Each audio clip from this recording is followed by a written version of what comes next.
Hello, and welcome to Beyond Books, where we talk about books and beyond. I'm your host. I'm Renee, co-host and hungry girl Raina. Her snack of the day today is canine carryouts. These are the little beef-flavored cubes. I'm going to get her out one of those because we are going to talk about my latest buddy read, which I did with Alan of Big Hard Books and Classics. And the book that we read together is called Framed: Astonishing True Stories of Wrongful Convictions. This is by John Grisham and Jim McCloskey. So this book is a work of nonfiction. It was published in 2024, and it consists of 10 true stories of people who were wrongly convicted of major crimes here in the USA. And most of these people spent decades in prison before they were exonerated. We all know, let's talk about the authors for a minute. We all know Mr. Grisham, right? The author of multiple books, mostly about lawyers, fictional stories about different aspects of the law. John Grisham himself was a lawyer before he started writing. He was first published in 1989 with a book that is still one of his most famous books, and that is A Time to Kill. Now, I've been reading his books probably since the early 90s, and I think my first one by him was The Pelican Brief, and since then I've read just about all of his books, really. The co-author was someone I wasn't familiar with, Jim McCloskey. He is the founder of Centurion Ministries, which is the first group in America devoted to overturning wrongful convictions. He served in the U.S. Navy, patrolling rivers in the Mekong Delta of Vietnam, and spent 12 years in international consulting. He has a Master's of Divinity from Princeton Theological Seminar, and he also wrote a book called When Truth is All You Have, a memoir of faith, justice, and freedom for the wrongly convicted. So that also actually sounds like a very good book. So, what is this book all about? Well, obviously, each story is about a person or persons who were wrongly accused and convicted of a crime, a horrendous crime. And as I say, spent decades then in prison before they were exonerated and released. So how does this happen? How does this happen here in the USA? Well, in most of these stories, there is one or two people who are overly ambitious, let's say. They may be either in the sheriff's department, the police department, the prosecuting attorney's office, or kind of shockingly to me, even in the coroner's office, even some of the physicians. Or it could even be a witness who, may be considered a forensic expert, but isn't quite that. But someone, anyway, who has no problem bending the story to make it fit some of the evidence, or in some cases, they may manipulate actually even the evidence to fit the story. And I mean, this is despite a lack of eyewitnesses, any kind of alibi some of these people had, or a lack of credible evidence, or even evidence that comes out that is to the contrary of the theory that they're working with. And I wish I were exaggerating, but I'm really not. I mean, that is how these stories go.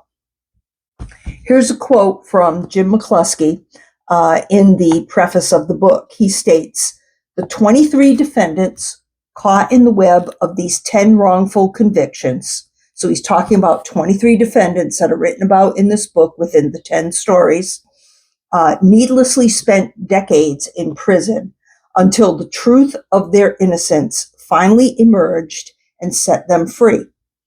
4 landed on death row, 2 of whom came within days of execution. while one was tragically executed. Perhaps it will surprise readers that the racial makeup of the 23 is almost evenly split, 10 white and 13 black, demonstrating that this kind of injustice easily occurs across racial lines. And I'm just going to stop here for a second and just insert my own observation of these numbers. Yes, the numbers 10 and 13, don't seem like they're very far apart. I agree with that. However, when you consider a sample of only 23 individuals, 10 would actually be 44%. So 44% white, that means 56% black. Well, already the numbers 44, 56 don't look quite as even, do they? So when you convert to your percentages, you really get to see, yeah, wait a minute, maybe those numbers aren't quite as close as what I thought. But also, you've got to consider this. Black people only make up less than 15% of the population currently, and that is per the Pew Research Center. I looked that up on there. So to have 56% of the wrongful convictions then seems enormous, actually. Now, I know it's a small sample size, 23 people in 10 stories, but shouldn't it be a small number? These are wrongful convictions after all, shouldn't be a large number. So I agree that you can't just assume it's only people of color that this happens to. White people are well represented in the group at 44%. But still, according to these numbers, I would say that Black people remain actually overly represented by those numbers. Okay, so more from Mr. McCloskey. He says, often the real killers were under the nose of the police from the outset of the crime, and in 2 cases, they were the star witnesses for the prosecution. Well, sure they were. They couldn't wait to pin it on somebody else, I'm sure. He said that DNA played an important role in several cases, but not in most. Most of these stories did take place before the DNA analysis was widely used. And I know that DNA is exonerating quite a few people who were wrongly accused. So it does play a role, but maybe not as much as what you may think in these particular stories. Perjury by police and civilian witnesses was pervasive in these stories. So that was kind of one of the things that kind of kept coming to the surface, is that some people were willing to perjure themselves for the case, for whatever their own reasons were.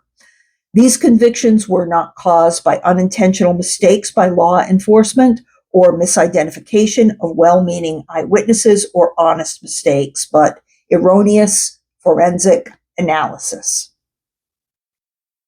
These stories involve law enforcement misconduct, basically clearing cases. So in other words, just wanting to get the perp, clear the case, move on. But the first perp that you think is the one that committed the crime, it may not be that. You may need more time to gather more evidence. Or gaining a conviction through a wide variety of illicit means. Again, perjury, coercing witnesses into false testimony, or suspects to falsely confess, use of discredited or inept forensic analysts. That comes up quite a bit, actually.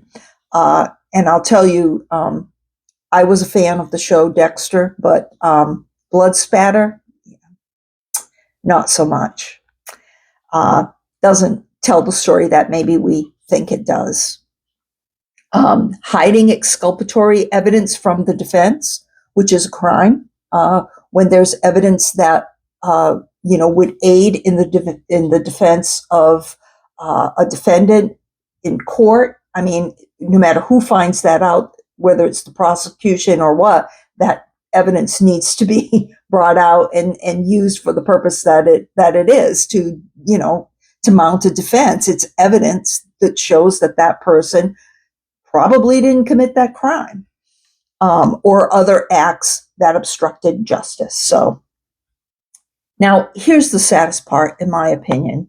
Not only were the lives of the wrongfully accused and their families completely ruined by these wrongful convictions, but oftentimes the actual perpetrator went on to commit other heinous crimes when they actually should have been the person who was locked up to begin with.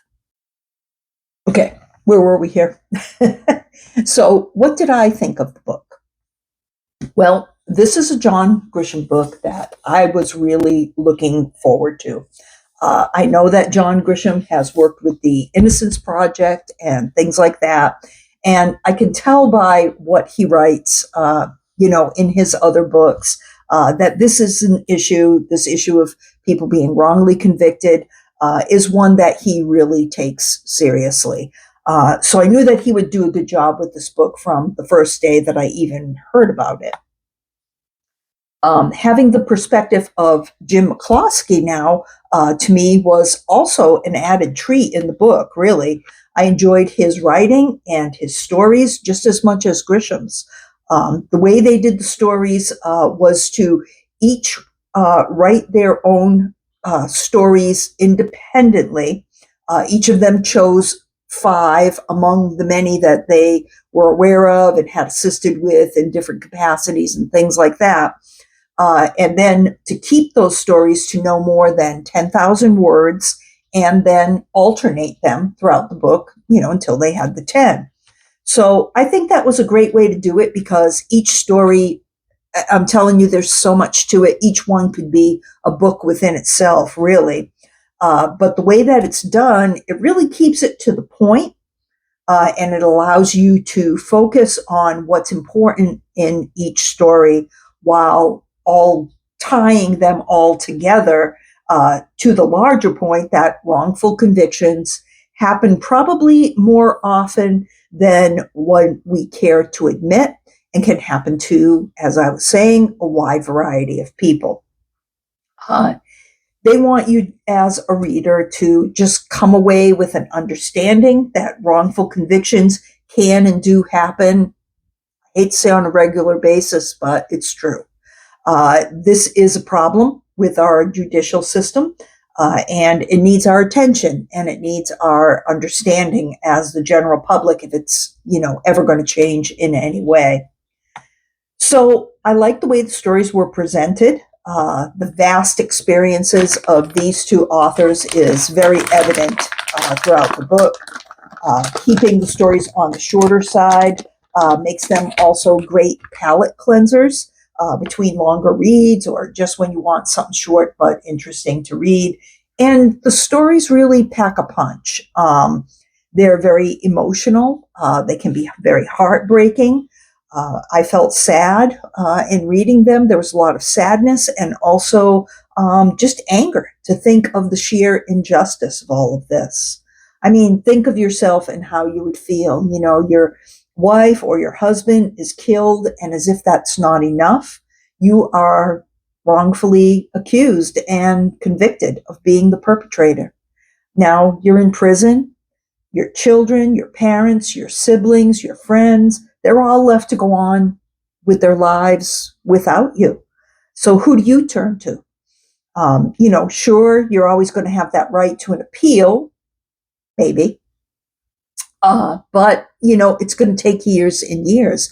And the book goes through a little bit that process as well, which is kind of eye-opening. There was a lot about it that I didn't know. I mean, first, there needs to be some new evidence or proof that you didn't get a fair trial, even to start the process of possibly applying for an appeal. So it's a long uphill battle.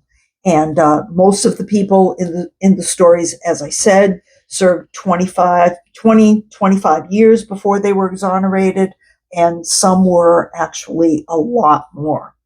That's time enough to have a whole career, to raise a child, to pay off a mortgage, to care for a sick and dying parent. Now, you can't accomplish any of those things from prison. And all the while, the actual perpetrator is probably free to commit more crimes. And, is that justice? I don't think so. So Framed has 4.12 on Goodreads. It has a 4.4 on Amazon. And I'd say, yeah, it's around a 4.2 to a 4.5, I think. It is a great read.